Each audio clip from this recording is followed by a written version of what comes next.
All right, guys, we need to talk. Okay, anytime I make a video discussing some theoretical aspect of the Crusades, like I just did this video asking the question, were the Crusades unchristian? Like, did the Crusades, violate some fundamental aspect of Christian teaching? And anytime I make a video like this, inevitably somebody in the comments section says something along the lines of, okay, but what about the Children's Crusade? What about the Children's Crusade indeed? Let's finally put this issue to rest. Let's address this so-called Children's Crusade. There's quite a bit of confusion about the quote-unquote Children's Crusade. And the main confusion seems to be that people think it happened. People think there was some event that took place in the 13th century in which a bunch of children, thousands of them, the story usually goes that, thousands of children got together and said, we're going to go conquer the Holy Land. And these, children, they marched off as some huge army and sailed off to the Holy Land, where they were all killed or sold into slavery or something like that. That's usually how the story goes. And the fact is nothing like that happened. Absolutely nothing like that happened in the Middle Ages. Nothing like that happened in the history of the Crusades. There's not a shred of evidence that anything like that happened. This is one of those areas, too, where I think, there's a disconnect between the scholarly world and popular conversation about the Crusades. A lot of these general histories don't really even mention the Children's Crusade. Because, again, it's a mythological thing. It's not really a real aspect of Crusades history, and so a lot of scholars, I guess, just are not interested in that. But this seems to be a popular meme or a common, topic that seems to come up when people are out there just chattering about the Crusades. And, when you think about it, it is a catchy meme, Children's Crusade, the idea of a bunch of children marching off, on this crazy crusade. It seems to be used as a way to say, well, wow, the whole Crusades thing was just crazy. I mean, look at this Children's Crusade thing. Right, okay, but nothing like this ever happened. So it's ridiculous to attempt to judge or evaluate the history of the Crusades based on this fantasy, this false image of something that did not happen. Okay, so what's the deal with this? What's actually going on with the Children's Crusade? Tom Madden in the New Concise History of the Crusades, one of the few general Crusades histories I was able to find that actually provides a good little discussion of the Children's Crusade issue. He says the Children's Crusade was not a crusade and no children were involved. And I think that's a pretty good opening line for the Children's Crusade. Again, this was not an actual event. There was no actual, crusade of this sort. What the concept refers to is a popular movement. A popular movement of street preaching and apocalyptic beliefs, really. We have to understand the 13th century and what was going on in European civilization at this time. The 13th century was a time of great wealth, rising wealth, and power for the West. This was a period when Western Christendom was coming to be on par with the Islamic world and Byzantium in terms of its level of culture, its wealth, the extent of its trade, that sort of thing. And in many ways was beginning to surpass Islam and Byzantium. The reaction to this in some sectors of Western European culture was sort of a rebellion against all this newfound wealth, this great expansion of the economy. Some pious reactions to this was to emphasize holy poverty. This idea of turning away from this, embracing more of the spirit of the poor. Many very eloquent and impactful preachers were beginning to wander around and preach about these ideas and preach about Jerusalem, for example.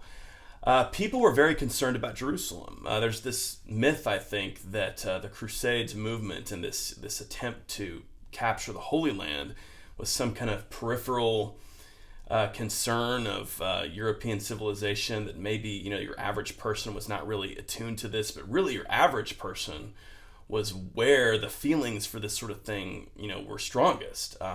Ordinary people were thinking about Jerusalem, and this failure to retake Jerusalem, the fact that at this point the Crusades in the Holy Land were not going so well, it was bringing up a question. Well, all these powerful, militarily powerful nobles and the church with its wealth seem unable to reconquer the Holy Land.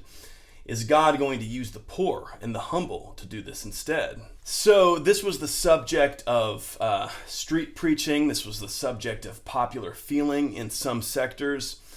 And this is where the real issue lies. I think, people, this has come down to the modern world as this idea of a children's crusade, as children doing this. But what this really was this issue of God and how he acts through the poor, through the humble, through the simple.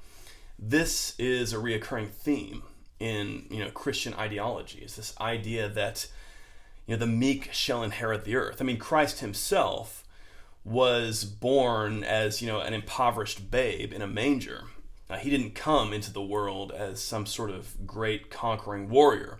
So this is a powerful thing, throughout Christian history. It's this idea of the poor and God using the poor, God using the humble. So this was the idea that was circulating around among some people. Maybe God is not going to use powerful knights and the wealthy church to retake Jerusalem. Maybe he is going to inspire the impoverished, the humble, shepherds, street preachers. They will be the ones to liberate the Holy Land or help facilitate God in liberating the Holy Land. There are really only two figures we can pinpoint with much clarity at all in relation to this phenomenon. And we don't know that much about them. The writings we have about them are very vague, but there are some details we can come up with. One of these is a young man by the name of Nicholas of Cologne. He was wandering in the streets preaching about Jerusalem. And he had this idea that he was going to walk to the sea, and the sea was going to open up, and he was going to cross over to Jerusalem, and God was going to work this miracle. The outcome of all this is uncertain. We don't really know necessarily if anything came of this. Apparently this Nicholas and his followers, he began to gather some followers around him. The poor, there's some accounts that say once they got to the Alps, most of them turned back. I mean, understandable. There's some accounts that some of them may have made it to an Italian port. And this is where the story comes from, that some unscrupulous Italian merchant tricked, Nicholas and a few of his followers, and just got them on a ship and then just carried them off to some Muslim port where he sold them all into slavery. Again, this is sort of a vague tradition, storytelling. It doesn't come to us from any kind of concrete account. Could something like this have happened? Possibly. More than likely, though, this sounds a lot like a lot of the typical tropes in medieval storytelling. The innocent being fooled and led astray, some wicked, wealthy man betraying them, that kind of thing. But, it may have happened, it may not have happened. But this particular bit of folklore seems to be, where the big popular imagery of the Children's Crusade comes from. What you always hear is, all these children, tried to march off to the Holy Land and they all ended up being sold into slavery by the Muslims. The other figure we can identify is Stephen the Shepherd. Stephen was from France. He was a young man, again, and supposedly he was receiving messages from Jesus. As he was kind of going around and talking about this, he gathered a group of followers around him, mostly shepherds. Again, not children, but the meek, the humble, the poor. And Stephen and his followers went all the way to Paris, where they had an audience with King Philip II. They delivered Jesus' messages there to Philip about the crusade. He was supposed to lead a crusade. If they made it to Philip, he seems to have been courteous to them. But of course, as we know, Philip II was not interested in crusading. He had cut and run early on in the Third Crusade. But that's all that there is really to this story. Again, kind of a vague story. Definitely not some kind of crusade. Definitely not some kind of children's crusade. So, yeah, this is the thing. This is all there is really to the Children's Crusade. It tells us a lot about the popular feelings of the 13th century and, the mood of, where Christianity was going at that point. Among some people. One interesting thing about this period, like the 12th into the 13th century, is this is a period when there's more of this emotionalism coming into Christian belief. This idea of having this more personal relationship with Jesus, this kind of personal, almost brotherly connection with him. Devotion to God's mother, the Blessed Mother, becomes more important when, she's this motherly figure.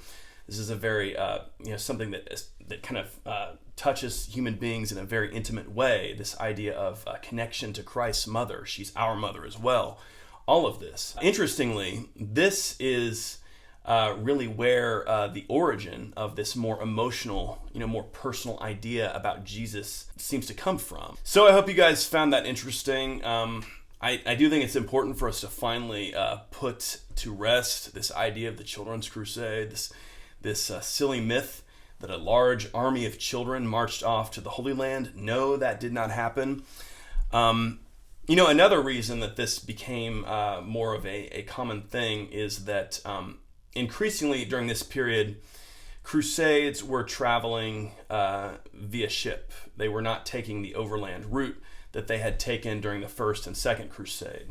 So this was tough for a lot of the poor, the humble, who maybe wanted to travel with one of these great crusades. They could not purchase passage on a ship. Of course, if you're walking, you can just walk all the way to the Holy Land, but that was increasingly not the case for these large crusades. So again, another source of how the poor, the humble were feeling more left behind. Maybe they were seeking an outlet for this dedication that they felt to the cause of the Crusades. And again, that's the thing about the Crusades. They touch every level of society in the High Middle Ages. This is not just something the nobles and the church are doing. This is something you find at every level of society. This was very appealing to Christians, of every economic class. So again, Tom Madden does have a pretty basic little overview of the Children's Crusade and the New Concise History. I think a lot of you hopefully have this book at home, so you can check that out. Again, hope you guys enjoyed the video. I will talk to you soon.